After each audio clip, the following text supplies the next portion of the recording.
friends, it's me. I got a question from a gal named Bridget and I wanted to talk about that today. She says, "Dear Emily, I got out of a relationship a month ago and I wanted to know what you think about talking to my ex-boyfriend. Is it okay to talk to him? How long does it take before we can be friends again? Would love to hear what you think. Bridget." So the question of, should I talk to my ex-boyfriend? This is a massive question that many women talk to me about. Is it okay? How long does it take in order for that to be a healthy and okay thing? And I've watched a lot of relationships over time. I've watched a lot of breakups. I've had them myself, and this is the opinion that I have on this subject. There are two things that I want to focus on in terms of, should I talk to my ex-boyfriend? That big question. The first one is healing, and the second one is moving on. Typically, talking to an ex-boyfriend, especially soon after a breakup, does not allow you to do either of those things. The first thing I want to talk about is healing.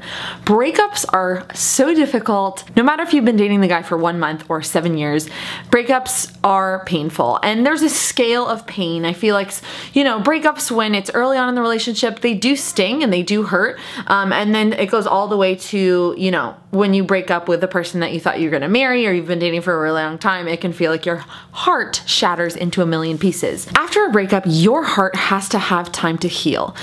Because breakups can often just like break your heart open, break your heart. It can cause pain in your heart and it can cause wounds in your heart, whether that's from mistrust or feeling abandoned or feeling alone. There's all different kinds of emotions that come along with a breakup, and you have to take the proper time to allow your heart to heal.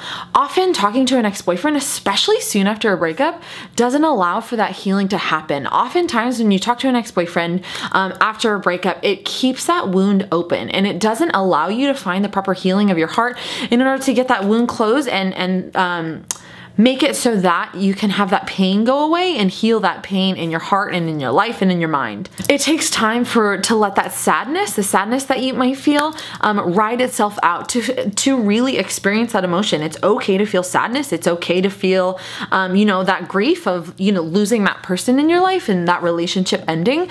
And you have to allow that, like, yourself to feel that sadness and that sadness in your life to play out. And then you have to look toward healing. And oftentimes when we continue to talk to an ex-boyfriend, especially early on after a breakup, it doesn't allow your heart to do that. Not allowing your heart to heal keeps those wounds open. Perhaps you string yourself along or you allow that guy to string you along with those wounds open, maybe hoping that things were different or hoping that something's gonna change or that it could go back to the way it was. Breakups happen for very good reasons, that the relationship just isn't working, it isn't right, and it's time for both people to move on. I think, in my own opinion, and from what I've seen and in my own life, what I've experienced, is that being in contact with an ex-boyfriend postpones proper healing, that you're not able to heal in the way that you're supposed to in order to move on, which is the second thing that I want to talk to you about. After a breakup, when you stay in close contact with your ex-boyfriend, it can often keep these questions looming in your head. Like, what is he thinking? He texted me. What does that mean? Are we gonna get back together? Does he still have feelings? What do I do? What does this look like? What does any of this mean? It can keep those questions looming in your mind.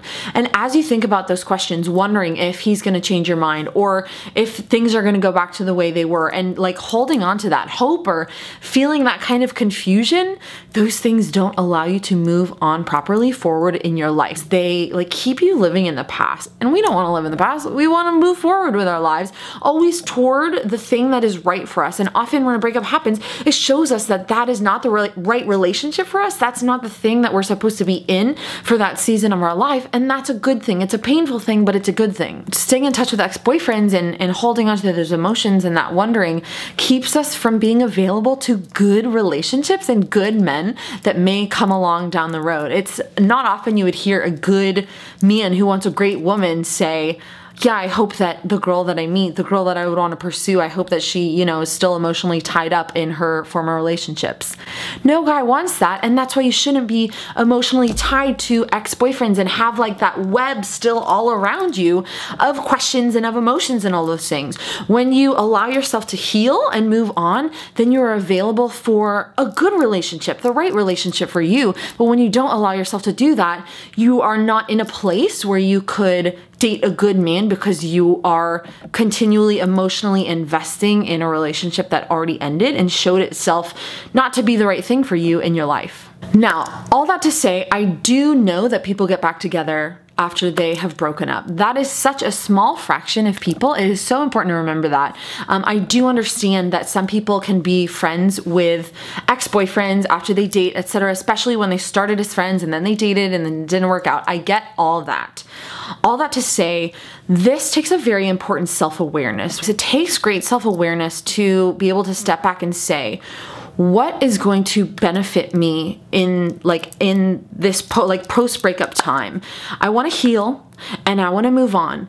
Is being in touch with my ex-boyfriend going to allow me to do those things? Is that going to help me move forward at all? But it takes self-awareness to step back and be able to look at that. To say, like, if you are in contact with an ex-boyfriend right now, to step back and be able to say, like, is this hurting me? Is it, messing with my emotions? Is it not allowing me to move forward with my life? That takes great self-awareness to get in tune with your emotions, how you feel, and what is hurting you, what is keeping you, preventing you from moving forward in your life. That takes a great maturity. Ask yourself those questions and answer honestly. To say, like, maybe I want to be in touch with him, but it is hurting me and I have to then cut off communication. There's nothing wrong with cutting off communication with someone that you break up with. It's like not a bad thing to not be in touch, to say, hey, this was a season of my life. I'm going to cut off communication from here because it's not good for me to stay in touch with you, for my emotions, for my healing, for my moving forward. And so I don't want to be in contact anymore. There's nothing wrong with saying that. I feel like so many people are like, well, we're gonna stay friends and this and that, and oftentimes that's not a very, very good thing for one or both parties, and we have to be aware of those things. And so you need to take authority over that in your life to say, like, this is what's best for me, and that's what I'm gonna make sure happens. I would love to hear from you in the comments below, for all of you out there who may have experienced that, of like being strung along by an ex-boyfriend or staying in touch, and how that hurt you and how that prevented you from healing and moving on. I would love to have a conversation about that with you and be able to just talk about that and share with one another about how we can move forward. That's all for today. You're wonderful. I'll talk to you soon. Bye.